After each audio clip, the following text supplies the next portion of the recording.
you good to go? Do whatever you want. I mean, as far as being a library, I guess I was under the impression that because that room was alarmed and locked, that the whole facility, no one was here. So, from my understanding, good. You got any questions about that? Well, If you want, we can go somewhere.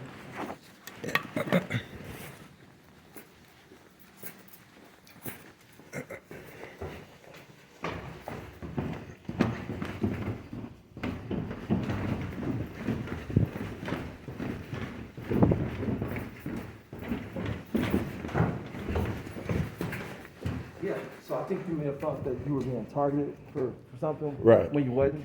Security alarm went off on that level, actually, that you were on. okay. So when the security alarm went off, just coming up, there's no one here in the facility, and from my understanding, it was closed. When did the security alarm go off? Probably about, maybe about 10 minutes ago, maybe, if that. Okay, because I had been sitting in that spot for at least, let's just say at least an hour. Yeah. So the security alarm went off in a room that was adjacent to where you were. I don't know if you saw the doors that were open on the left-hand side. It was like a room 440 or something like that. Right, but you walked right up to me, and you have a history as far as me trying to tell you about the specifics of that situation that I kind of described to you when I came in the department. This has nothing to do with that. But it kind of does because you happen to be the officer that I made that report to. Well, so let's say, for example, that report is his own entity, right? So it has his own case number attached to it. You have that case number. Right. So with that, mistakes happen. So I was understanding that the building was actually closed. But, Okay. because when I came in, we were on this level. And I'm like, okay, well, you got the dining services closed, everything else is closed. Didn't realize on the first level that we still had some people here. Right. So outside of that, there was a staff member that needed access to an office. Okay. The security alarm went off, which is why I was up on that floor. Not necessarily someone called me for you, because they didn't. Right. So that's pretty much it, man. I mean, I understand that, but mistakes do happen. But when you asked me to be escorted out the building and I'm actually following the rules, and you said I wasn't, I was getting ready. The reason why we came down here is basically to find out what the rules were. No. I in terms thought of the building time was closed. So I was Right. under the impression that the building was closed. Right. So for me, if the building is closed, let's say for example, if we have multiple buildings here, Right. I go to one of our facilities and the building is closed, and I see someone there that's not supposed to be there at a given time. If that person is not banned, I can just say, okay, look, as of right now, this facility is closed, Right. and we need you to exit. So Okay. if a person has a situation where, because that's happened, Right, no problem. What I'm saying is that you're not a new officer. I've had some interaction with you previous. I was reporting a crime. And what we were going through when last time I spoke with you was the steps of how you triage a crime of that magnitude, how you deal with. Hold on, let me interject for 1 second. So as far as the police work and how that situation was handled last time I checked, that specific thing wasn't rectified. so you want to talk about the case? So no, but understand what you're saying is you also came upstairs and you said this place was closed, right? Yeah, I was under the impression it was. But the thing is there's steps that could be taken before you come up and you set me at alarm and you say, hey, you know what? You're breaking the rules and you need to be escorted out. Right. Do you understand how procedure process? Right, The process. For us, that would be the typical process. If the facility was closed, Right. which is, from my understanding, I thought we were. But if the facility is closed, then what we would do typically, if we interact with somebody that's there, we would either one say, okay, is this person banned off the property? If this person is banned Why off would the that be property, the case though? Oh, well, so let's say, for example, we have people that will put something in the door just so they can have access to a building, right? Just to use the Wi-Fi, right? Well, you said that this place was closed earlier. Yeah, when I was under the upstairs. impression it was closed. Right, but if you look on the website, it opens at 10 o'clock and it closes at 6. Yeah, but Okay, so unfortunately, when Mr. you came Carter- up there, you told me something that wasn't accurate, number one. No. Number I was two, under the impression that the building was closed. so Number so one. why would that be if you can just ask that lady just like you did? Okay, so when I came in on the first level because the security alarm went off.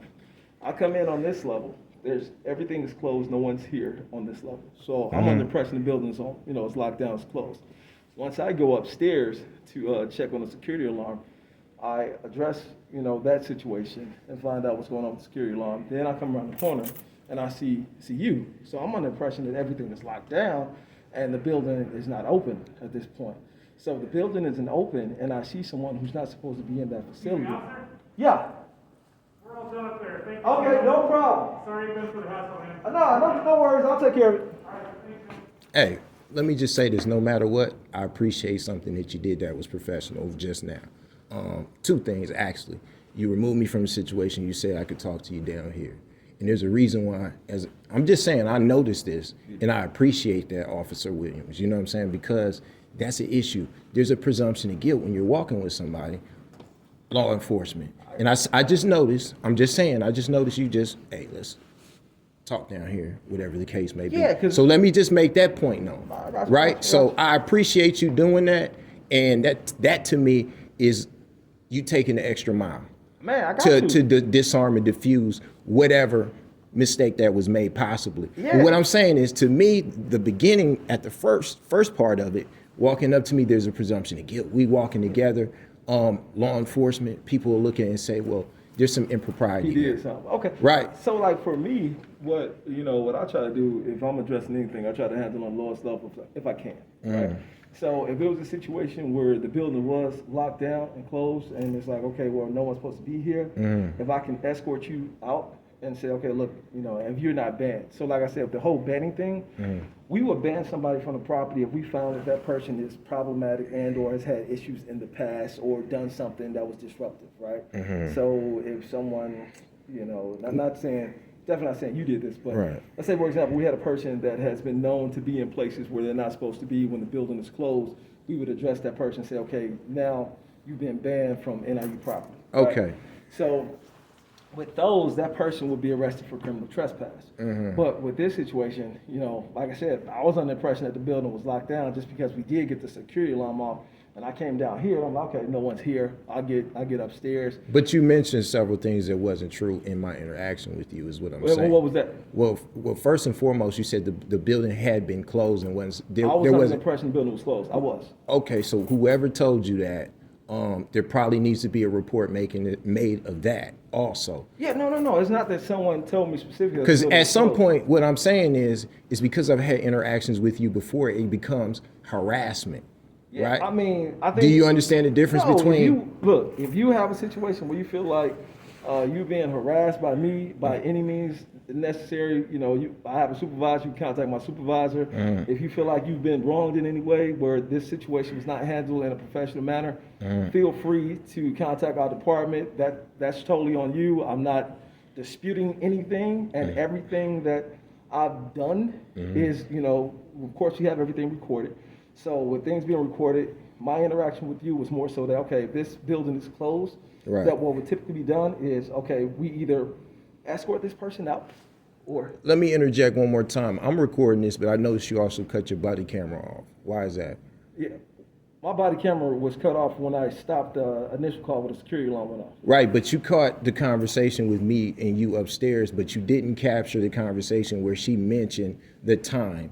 Ooh, this person right here? Yeah, when she mentioned the time and the hours, the operating hours. Oh, no, that's on camera. So what I'm saying is my dialogue with you Oh, no, that's on camera. is possibly getting edited, right? No, that's on camera, trust me. Right, I've captured it, so either way. So Okay, it's on camera, so that's not a problem. Look, right. I have nothing to hide. I mean, Right. anyone, we can, look, if you want to address something and say, okay, look, I feel like the officer was totally out of pocket, I can speak to anything that I've done. And if I went upstairs, security alarm went off, and that room technically was secured and armed. Well, but let me just interject, Officer Williams.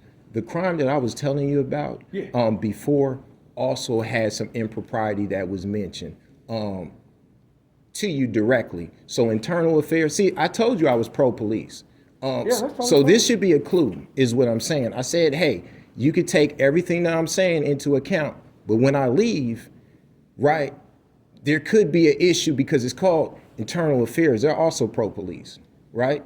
But what they do is they investigate the bad apples, so to speak, within the department. So they make sure that things are being done lockstep and professional. Right. And when they're not, and there's people playing loose and fast, but like I said, the qualified immunity and things, which I think is a good thing. yeah, Officers like yourself, some of the things that have already happened, this bump test, that I'm having with law enforcement and saying that you possibly might be here, there's a presumption of guilt. And this is another thing. Imagine this is like my place of business and place of work. I'm working here. Right. So what I'm saying is those are like my coworkers in a sense, right? You're coming into my space or our space, and what you're hinting at is that this guy could be a criminal, right? So when you go to this lady and you ask her and you walk with me down here, we're walking together, heel to toe together.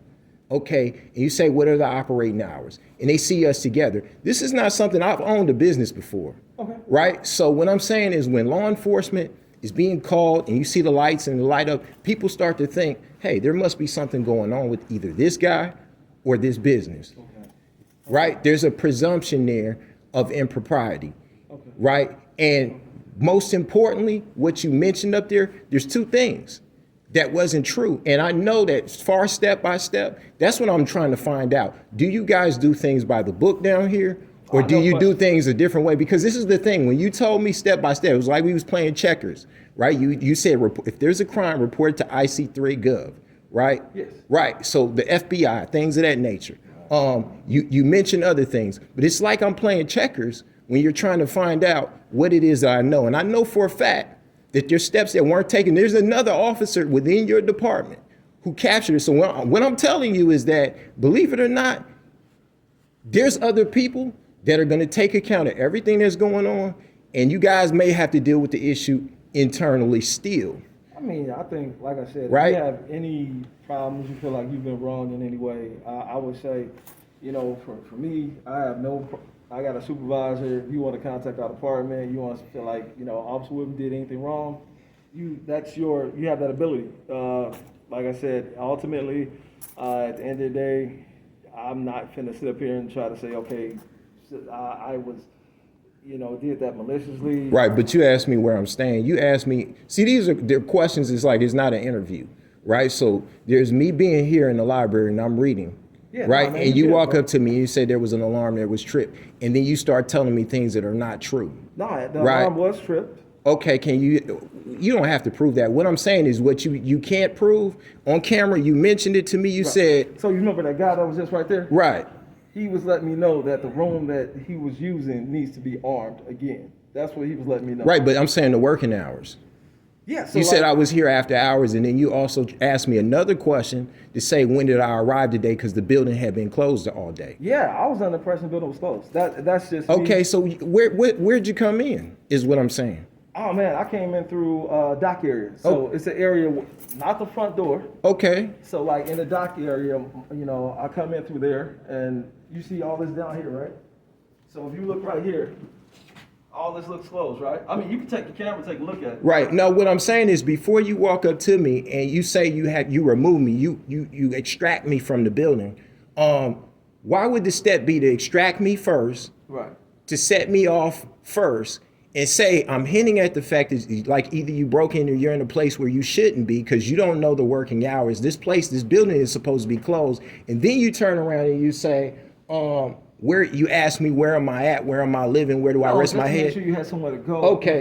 If you were, let's say for example, if you were standing here and you were trying to, you know, get out the cold. So if you tell me like, you know, Officer Williams, I'm over here at this location, I would try to set something up. Well, okay, let me see if I can get you an escort out there. And if a warming station, anything of that nature, that's the type of stuff that we do. So okay, like, so it's warm in this building. There's books in this building, and yeah, but like, that's what this is for, right? But think about it. It's this a building resource. Was closed. If this building was closed, right? And you were a person that was staying here just to try to get warm. Right? How'd I get in here? Yeah, exactly. Well, you answered that because you said the building was closed and it wasn't. Yeah, no, I was under the impression the building was closed. Okay, so why were you under that impression, Officer Williams? Because when I came down in this area, I saw nothing on, and I thought that, okay, we have the dining area not here, and then when I came into the dock area, I didn't see any employees or anything like that. And going upstairs. Okay, so next step is, this is another problem. I'm making sure I got you on record, because this is a problem. Yeah, no, okay, fine. So the way they do it in Pasco, I don't know if they do it here, but there's a protocol. It's called intelligence-led policing. Okay, It's a top-down way. It's protocols. It's standard operating procedure about how you gather intel and information before you jump the gun and you start accusing people of committing a crime. Okay, so You do some investigating. Okay, so question for you, what Eric. I'm, So what you I'm, think when I I came dro- down to the hold on a first floor second. and I'm asked them, I'm was speaking. that I'm saying, investigating? listen. Was My that thing you is I dropped some important documents off to you when I talked to you, right? Okay, so yeah, so when last time I had a conversation with you, I was reporting a crime. Yeah, but you Oh, didn't. get okay, any so I had documents from me. documentation with that crime. So what I'm saying is you're giving me step by steps, right? Oh, the process. Of how to investigate. So what I'm saying is how is your investigative skills if you can't even walk up to the lady before you set the alarm with me and before you start to accuse me of possibly really committing a crime, because trespassing is a crime. It may be a misdemeanor, but it is a crime. So before you jump to the gun Okay. and you walk up to me and you say, which isn't true, this building's on lockdown, and you're here, you're trespassing, which I wasn't. Why wouldn't you, as a person, your detective work and your training Right. led you to make this mistake, right? So, and Okay. So look, this right? what we're gonna do. This is what we're gonna do. Check it out. This is what we're gonna do. So whatever, I just told you exactly what my angle was. And Okay. I told you exactly what took place. That I was under the impression that the building was closed. Right. And if you feel like that was a misjudgment, something that you have issue with, something you feel like you want to report to my supervisor, my command, Right. I have no problems with that. Okay. But for me to be able to speak to everything that took place and what I did and touch base with the people at the front desk and finding out that yes, this building was it was open. And so like I said, I came in through this level. I was Yeah. under the impression that everything was closed, the building was closed, but it wasn't. Right. So the only thing I can do is tell you like, oh, you know what? It was my mistake, and you can feel free to, do whatever you need to do upstairs. If you, Right. look, research some documentation. Right, whatever the case may be. right. Mistakes happen. No Right. one's perfect. So like for Right. me to Right. take that step back and say, oh, you know what? Mr. Carter, you're totally fine. It's my apologies. Right. You were fine to be up there. I was under pressure that the building was closed. Okay, okay. Now, and whatever you want to do from there is on you. Right. Okay. So, No said on that then. Yeah, nah. It is what it is. It's no problem. Yeah, so like at the end Right. of the day, we don't want you to feel like you're being mistreated because that's not my angle. I'm not that person. Okay. I try to treat people fairly. Yeah. And my track record speaks for itself when it I comes got down you. to that. I got you. So, Okay. Yeah, man. If you want, No harm, no foul. I gotta head up to the fourth floor anyway Okay. to arm the room. So, but no, like truth be told, everything that took place, bro, I'm straight by the book.